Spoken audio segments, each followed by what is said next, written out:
Hi yours, உங்ககிட்ட ஒரு சுவாரஸ்யமான விஷயத்த பற்றி நான் சொல்லி ஆகணும்.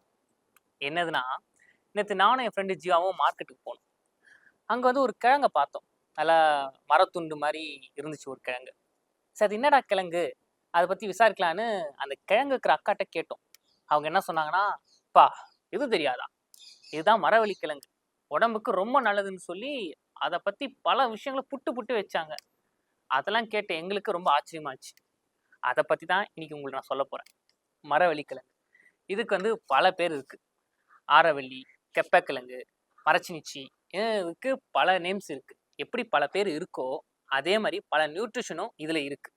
அது என்னன்னு பார்த்தீங்கன்னா, மினரல்ஸு, கால்சியம், பாஸ்பரஸு, புரோட்டீனு, ஃபைபர்னு எக்கச்சக்க சத்து இதில் கொட்டி கிடக்குது.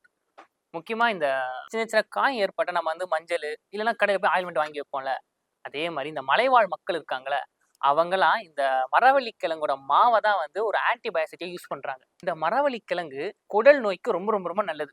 இந்த நம்ம ஒரு மரவள்ளிக்கிழங்கு சாப்பிட்டு வந்தோம்னு வச்சுக்கோங்களேன், இந்த குடல் கேன்சரு இது போன்ற விஷயம்லாம் வரவே வராது. அதே மாதிரி இந்த மரவள்ளிக்கிழங்க வந்து சின்ன பசங்க அதிகமா விரும்பி சாப்பிட்டாங்கன்னு வச்சுக்கோங்களேன், இந்த கண் பார்வை பிரச்சனைலாம் வரவே வராது. இதுல வந்து ரத்தத்தை வந்து சுத்திகரிக்கின்ற மினரல்ஸ் எக்கச்சக்கமா இருக்கு. இப்போ சில பேர் வந்து சொல்லுவாங்க, எனக்கு வந்து ரத்த சோகை, ரத்தமே இருக்க மாட்டேதுப்பா, ரொம்ப ரொம்ப கம்மியா இருக்குப்பா. அவங்களாம் அந்த டேப்லெட் எடுத்துட்டு வந்து உடம்ப கெடுத்துக்கிறாங்க. அவங்கலாம் தினமும் ஒரு மரவள்ளிக்கிழங்கு சாப்பிட்டாங்கன்னு வச்சுக்கோங்களேன், இந்த ரத்தத்தை வந்து அதிகமாக்குறது, ரத்த செல் அதிகமாக்குறது இதெல்லாம் வந்து ஏற்படும். முக்கியமா இந்த ஜிம் பாய்ஸ்லாம் இந்த வீடியோ நீங்க பார்த்தே ஆகணும்.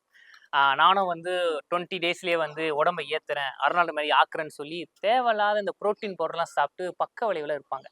அவங்கலாம் வந்து தினமும் ஒரு மரவள்ளிக்கிழங்கு சாப்பிட்டாங்கன்னு வச்சுக்கோங்களேன், சீக்கிரமா மசில் வந்து கொஞ்சம் குரோத் ஆகும். அதுக்காக எக்ஸசைஸ் பண்ணக்கூடாதான்னு கேட்டா, எக்ஸசைஸும் பண்ணணும். இதுவும் நீங்க எடுத்துக்கிட்டீங்கன்னா, உடம்புக்கு ரொம்ப ரொம்ப ரொம்ப நல்லது. இது மாரி பல விஷயங்கள் சொல்லிட்டே போலாம், மரவள்ளிக்கிழங்க பத்தி. ஓகே வியூவர்ஸ், இன்னைக்கு மரவள்ளிக்கிழங்க பத்தி சொன்னேன். இதுக்கப்புறம் எத பத்தி சொல்லலாம் அப்படின்னு உங்களுக்கு ஒரு இன்ட்ரெஸ்ட் இருக்கும்ல.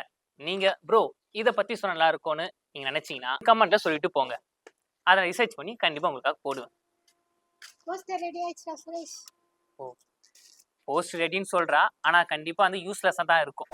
ஆனா நீங்க யூஸான விஷயம் தெரிஞ்சுக்கணும்னா, நம்ம in and out life style சேனலை சப்ஸ்கிரைப் பண்ணுங்க.